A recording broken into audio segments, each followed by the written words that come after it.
In my last lecture, I showed you by a careful argument that if you look at an ellipse by means of the directrix circle with its center at one of the foci and the other focus lying inside the directrix circle, if you look at it like that, to construct a point on the ellipse was easy. You just took a point M on the circle, you joined that point M with F so as to obtain a radius, of the of the directrix circle, which I think I took to calling delta, okay, and then joining the other focus with M, you constructed the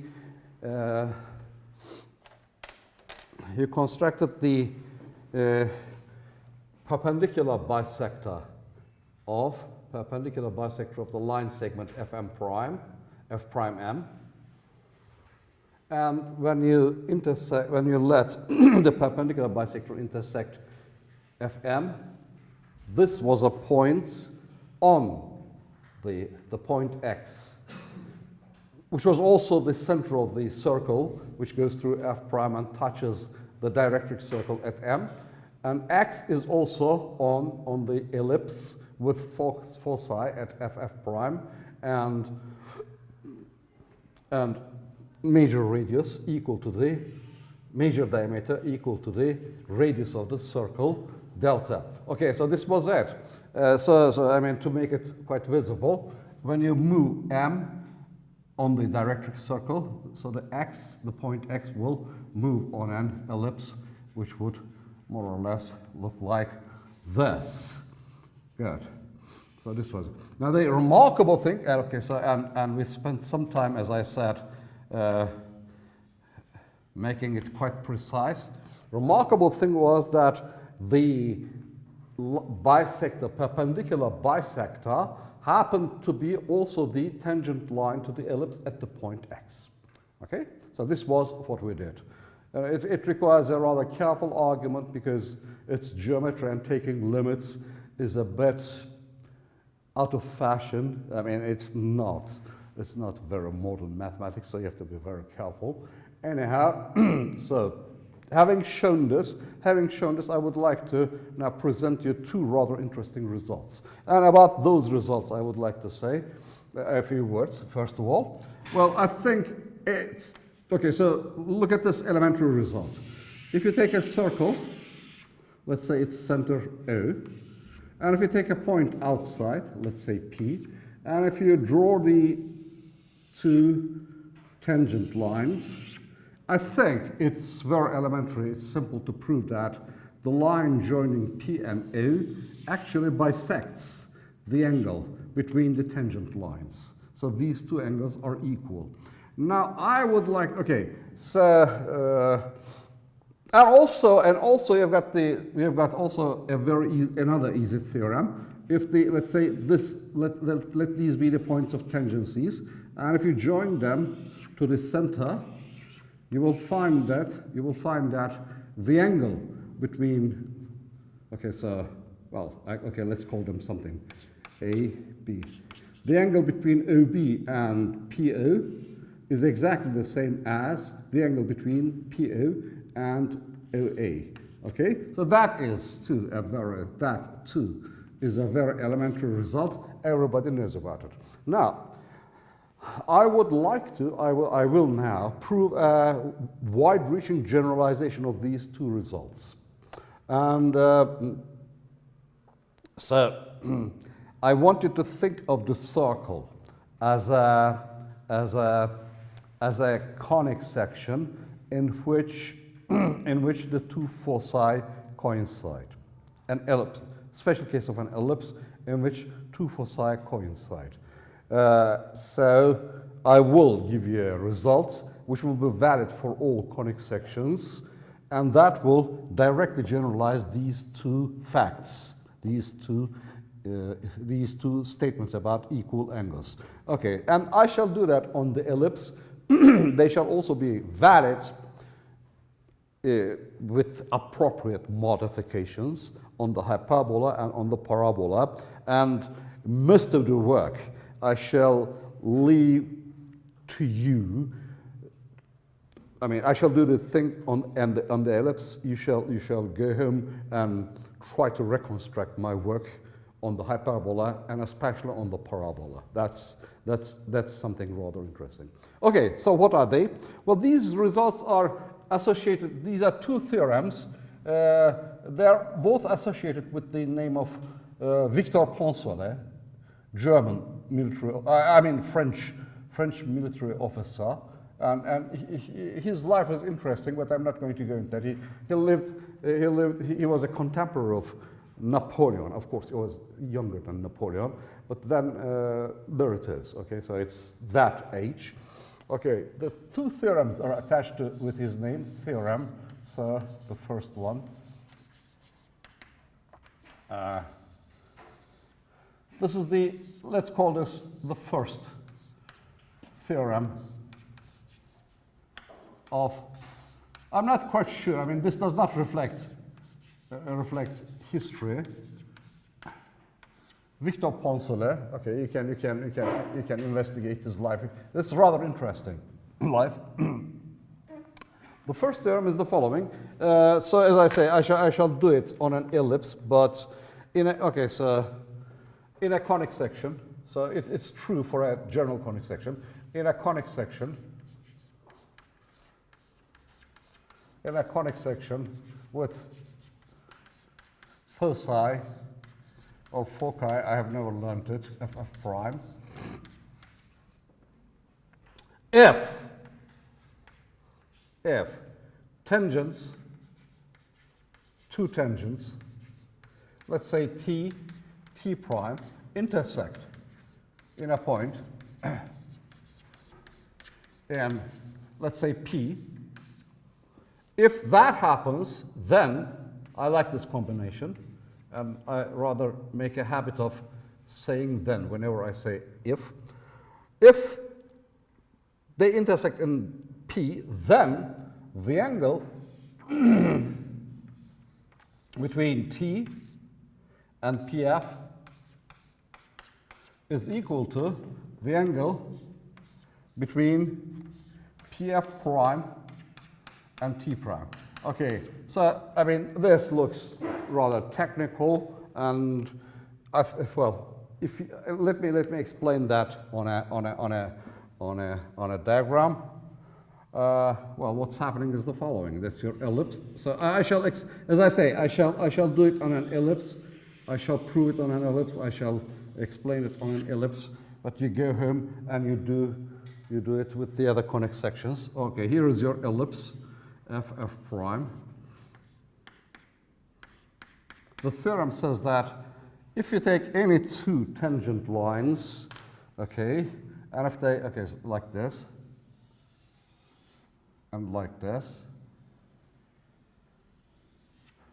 then the angle, okay, so let's call this one T, this one T prime. The angle between, okay, so, and they intersect, let's say, in a point P, okay? So the angle between T and F, T and PF, okay, so this angle is equal to the angle between PF prime and T prime. Okay? That's the theorem of Poncelet. And I want you to immediately notice how this theorem is a generalization of the theorem. So for instance, if you let the two foci merge into one another, what you obtain is of course a circle. And so the center is the two foci, coincident foci, and you have got two tangent lines, okay, intersecting in a point which is of necessity outside the circle. And of course, this is f, and it's also f prime. Okay, so in the circle, you've got a very simple result, elementary result, that this pf or pf prime actually bisects the angle between t and t prime. Okay, so this is a special case. This is a special case. So this is a rather nice generalization of a very simple fact. Okay, so let me prove that. And as I say, I shall prove it in the case of an ellipse, and I strongly suggest that you do it in a hyperbola, and discuss, for instance, the situations, what happens, for instance, if one of the tangent lines assume a limiting position in the form of an asymptote, okay, or discuss it in a parabola where you must assume that one of the foci is not there. So you will assume I've got two foci here. So you can imagine a parabola as if it's an ellipse where f prime moves far away. Okay, I've got a question. This is a very simple question in physics. In physics, you learn two things. That, okay, according to Newton's law of gravity, okay, the Earth and the Moon, okay, attract one another, okay, by a force which is inversely proportional to the square of the distance between the centers. Okay, so you can imagine the Moon as concentrated at the center, the Earth concentrated at the center. So they are just 2 points, and they attract one another. Okay, of course, yeah. Anyhow, we know that when this happens, actually, well, let's imagine that the Earth is stationary. It's very heavy. Actually, you don't need to make this assumption, but let's make this assumption. Earth is very heavy and Moon is very light. So we know that the Moon will move on an elliptic orbit with one of the foci lying at the point representing the Earth. Okay? So that's one fact. The second fact is the everyday observation. Under the very same gravitational rule, we throw a stone and, well, let's disregard the air resistance and that sort of thing. We observe that it actually describes a parabola.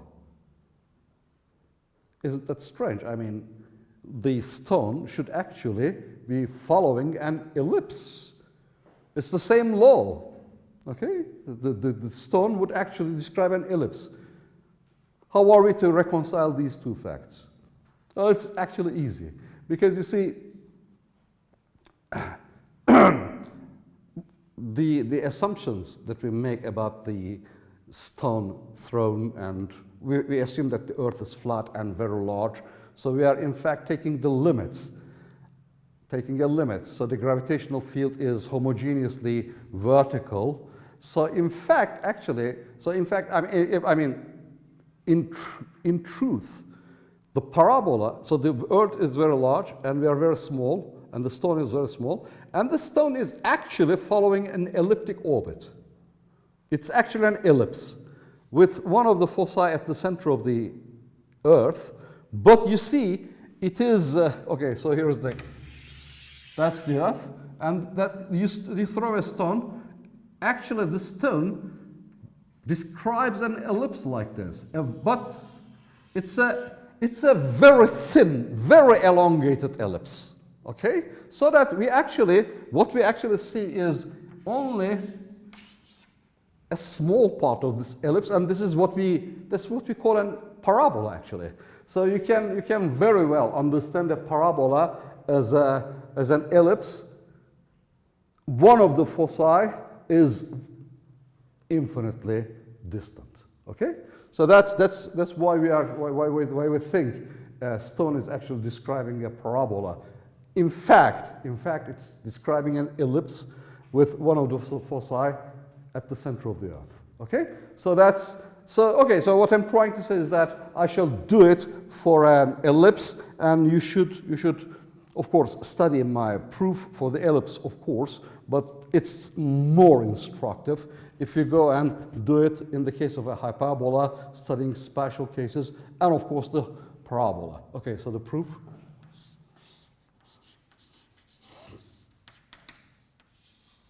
Once again, I shall once again make use of the directrix circle and the okay, here it is. So I'm taking a rather big directrix circle. Let's say the center is at F. Okay, the other focus is F prime. Okay, so I'm not going to draw you the ellipse. Okay, so I shall be, so to speak, going blindfold. Let me just take two tangents. How do we take two tangents? Well, let's just take 1 point, for instance. Okay, M, and I know that if I join M and F prime, this line segment, okay, I can simply take the perpendicular bisector, and that will be one of the tangents. That's as simple as that. Okay, so I take the perpendicular, so I take a point, arbitrary point M on the directrix circle, and I take the perpendicular bisector of the line segment MF prime to get myself one. Okay, so let's call this T. Okay, so that's one of the tangent lines. Let me remind you, it goes through the midpoint of F prime M, and it's perpendicular to it. Right, that's one thing. So let me take another. Perhaps let's call this M prime. Okay, so that's, you know, we have gone through the significance of these points in my last lecture. So M prime, and I'm trying to get a picture which is optically pleasing and sort of. And of course, it helps you imagine things, and it's okay. So there it is. So if I there it is. So if I take the perpendicular bisector of this, okay, there we are. Okay, so let's call this T prime. Okay, so these I'm assuming that these two tangent lines intersect in a point P. Okay, so you know I don't want to draw actually the ellipse, because you know it's the delightful thing actually just to be dealing with the directrix circle and without referring to the ellipse. But I mean, if you wish, you can, for instance, you can actually find the points on the circle. So for instance here and here. So actually, I don't want to draw the ellipse, but I mean, just to help you imagine the things, here is your ellipse, more or less. Huh? Right? Somewhere here. Okay, I'm not going to draw it actually. So, okay, so the theorem says that the angle between T and PF. So let me draw PF. And call this angle immediately 1. Okay. And the angle between PT prime and PF prime, this angle. Okay, so let me call this angle 1. And let me call this angle 2. So these two angles are supposed to be equal. Let's see why that happens. Şimdi, perhaps it's best to start by observing, since T is the perpendicular bisector of the line segment MF prime, the PMF prime is an isosceles triangle. So let's notice PMF prime is an isosceles triangle. So it means, for instance, that the length PM is equal to PF prime, which is good. And also you've got PF, since T prime is the perpendicular bisector of F prime, M prime, it's also the case that P, I have actually never drawn these triangles, but you might like to see them, okay? So the triangle PF prime M prime is also PF prime M prime is also isosceles. So I combine these two facts. That means this length PM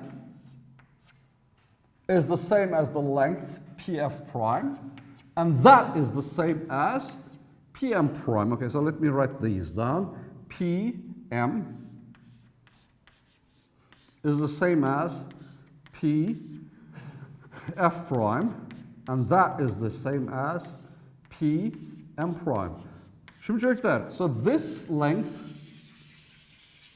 and this length, these two lengths are equal.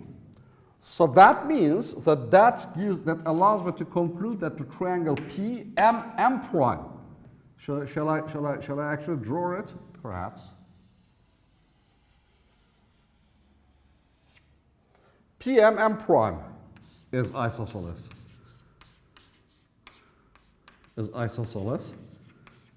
Okay, so what of it? Well, if PMM prime is isosceles, then it follows that PF must be perpendicular to PMM prime. So, neden çocuklar, why is that? Bir düşünün, just imagine. You've got a circle like this, and you've got a chord somewhere here, and you've got its center, F, and you've got an isosceles triangle.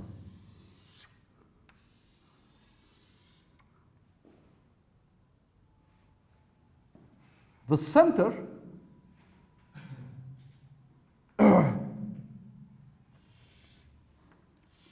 FMM prime is an isosceles triangle. So if I construct the perpendicular bisector, it must go through F. If I construct the perpendicular bisector of MM prime, it must go through F. Besides, since this triangle PMM prime is isosceles, it must also go through P. So it means PF is actually perpendicular to M prime. So I conclude that PF is perpendicular to MM prime. Well, for the experienced, this finishes the story. This finishes the story because you see,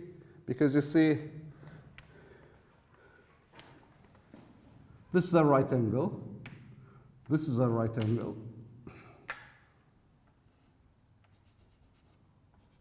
So it means that, for instance, the points here I'm indicating in red, they lie on a circle. So it means that this 2 is equal to, well, let me call that 3 if you wish. 3. 2 is equal to 3, good. So if I join, for instance, these midpoints like this,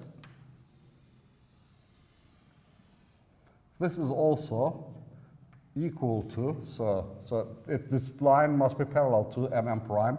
So this is 3, this is 3 too. So let's call it 4.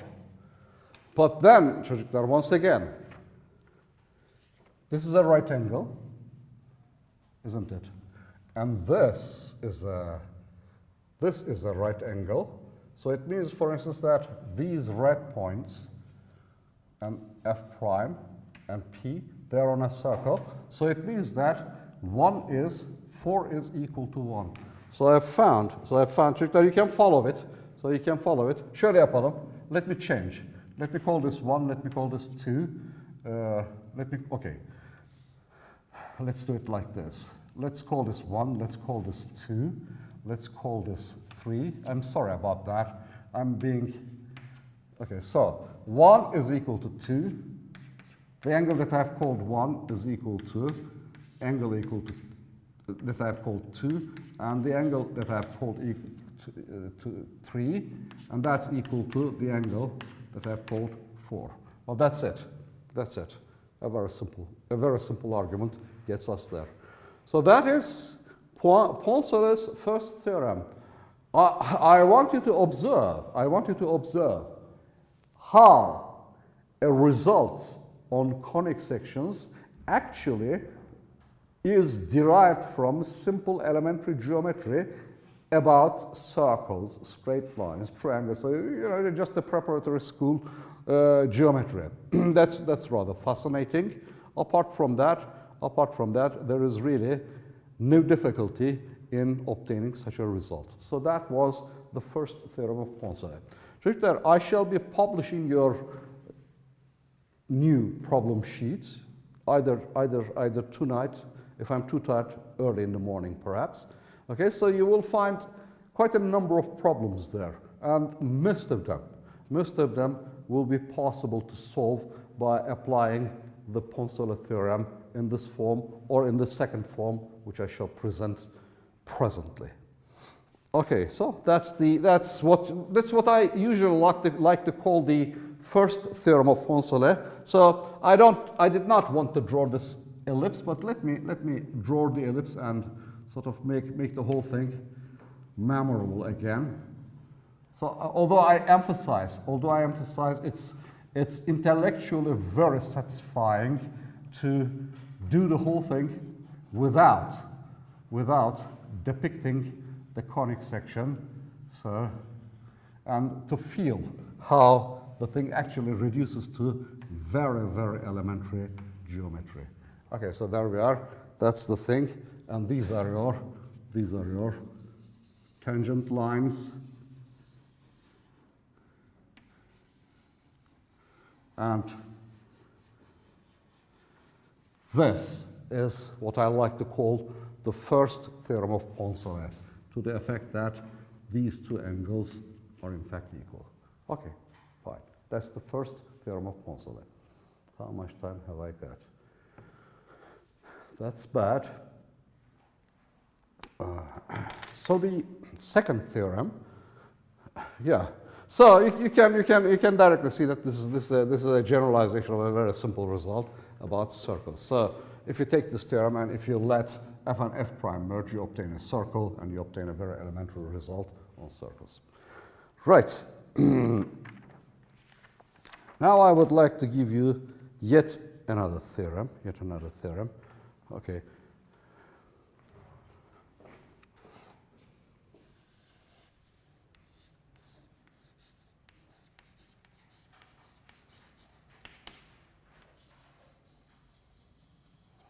Theorem. Well, as I say, I'm not quite clear about the history of these two theorems. I mean, which one comes before and exactly when Poncelet proved these results and exactly by what means he proved them, because actually Poncelet actually was working not with elementary geometric results. He had this new geometry at his disposal. He was actually discovering a new kind of geometry. Anyhow. Okay, so so as I say, I'm not quite sure about the history, but I like to call this the second theorem of Poncelet.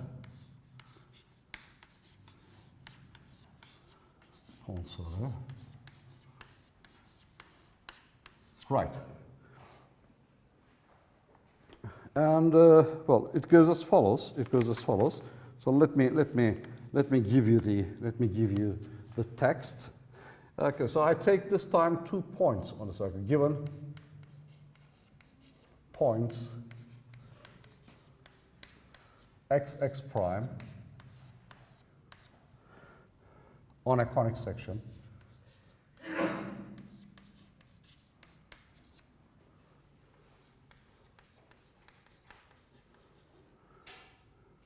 of foci ff prime if so once again if-then statement. If the tangent lines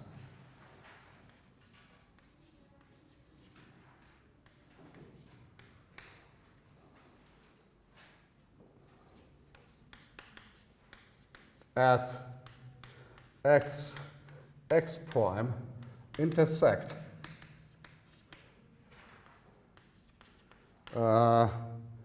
in the point P. So if this happens, then, that's the way I like to express things, then the following equalities are valid, that the angle between xf prime, let me put it accurately, xf prime and pf prime is equal to the angle between pf prime x prime f. I shall explain in a minute. I shall give a picture, and in fact I shall actually the same thing. So this is, as you may notice, this involves only the focus f prime. So I shall write exactly the same thing. I shall write exactly the same thing with the other focus, xf, pf.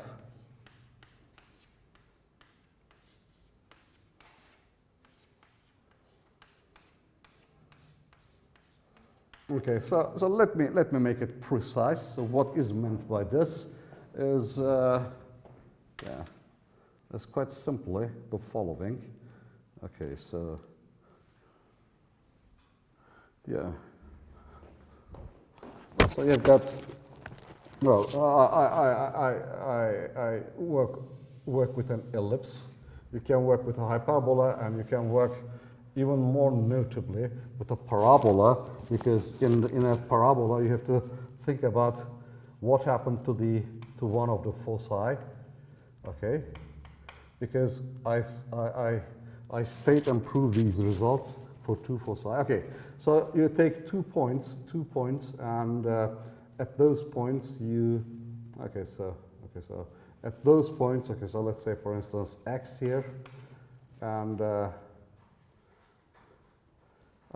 so it's x prime here, and you draw tangent lines.